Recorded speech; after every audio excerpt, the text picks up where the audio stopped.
আসা পর্যন্ত সব বাড়ি বাড়ি শুরু হয়ে যায় তালের বড়া, তালের ফুলুরি, তালের লুচি, পরোটা সবই হয় সামনেই জন্মাষ্টমী।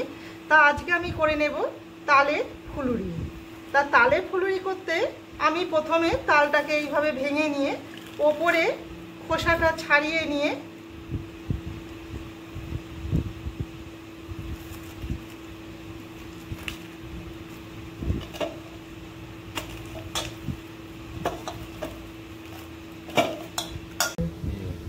তালের একটা আটি নিয়েছি, নিয়ে পুরোটা কিন্তু আমি খোসা ছাড়াইনি, কেননা মাছি চলে আসে বলে পুরোটা ছাড়াইনি। যখন মাড়িটা বার করব বা কাঁচটা বার করব এক একটা খোসা ছাড়িয়ে নেব। প্রথমে দুটো তালের শাঁস বার করা হয়ে গেছে, আমি একটা দেখানোর জন্য করে নিচ্ছি। ঠিক এইভাবে এর মাড়ি বা কাঁচটা বা শাঁসটা বার করে নেব। এইভাবে শাঁসটা বার করে নেওয়ার পর সাদা হয়ে যাওয়া পর্যন্ত তালের শাঁসটা বার করে নিতে হবে। দেখুন এই রকম হবে। এইভাবে পুরো দুটো তাল আর একটা একটুখানি বার করে নেওয়া হয়ে গেছে। আমার তিনটে তালের শাঁস বার করা হয়ে গেছে।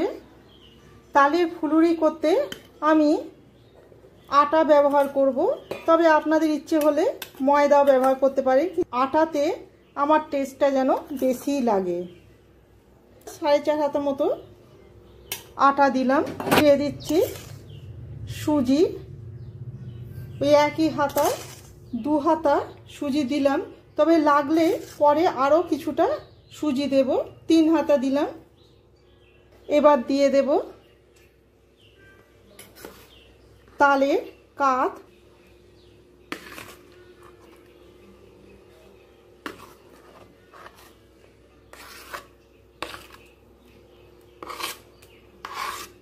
তালের কাঠটা অল্প অল্প করে মেশাতে থাকবো। পর দিয়ে দিচ্ছি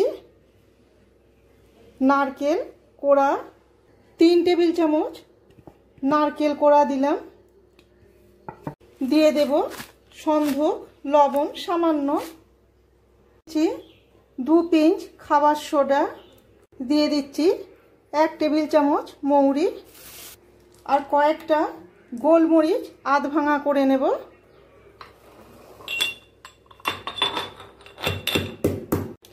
দিয়ে দিচ্ছি আধ ভাঙা গোলমরিচের গুঁড়ো।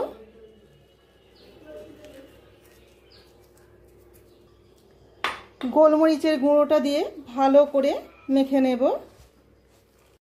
আর দিয়ে দেব পরিমাণ মতো চিনি।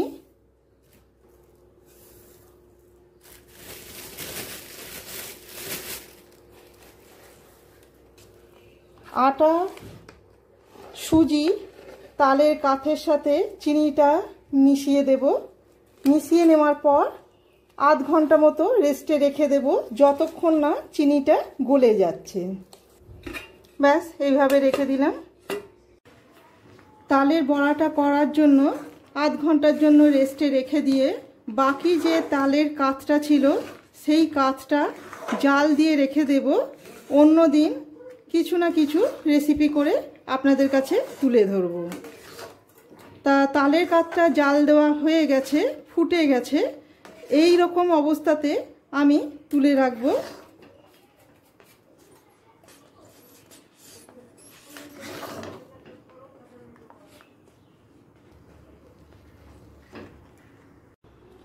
আধ ঘন্টা পর ফিরে এসে দেখে নেব চিনিটা গলে গেছে। দেখুন চিনিটা একবারে গলে গেছে।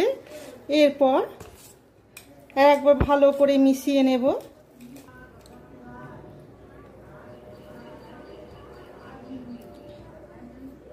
বড়াটা করতে হাত দিতেই হবে, সেখানে আমি আগেই ভালো করে ফেটিয়ে নেব।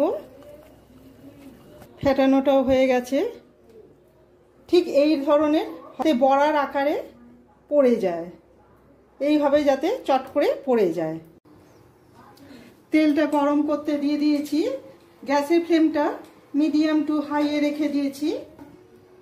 দিয়ে দেখে নেব পারফেক্ট গরম হয়েছে কিনা। হ্যাঁ, ঠিকই আছে। আমি এবার একে একে সব বড়াগুলোকে ভেজে তুলে নেব। গ্যাসের ফ্লেমটাকে কিন্তু আমি হাইয়ে রেখে দিয়েছি।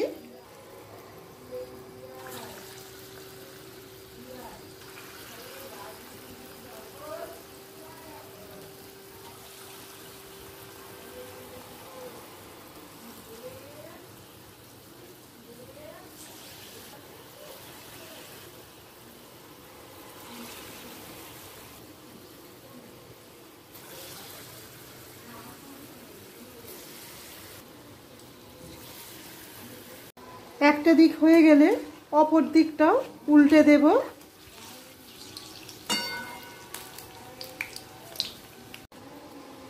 অপর দিকটাও ভাজা হয়ে গেছে, এরপর তুলে দেব। বাকি বড়াগুলো একইভাবে ভেজে নেব।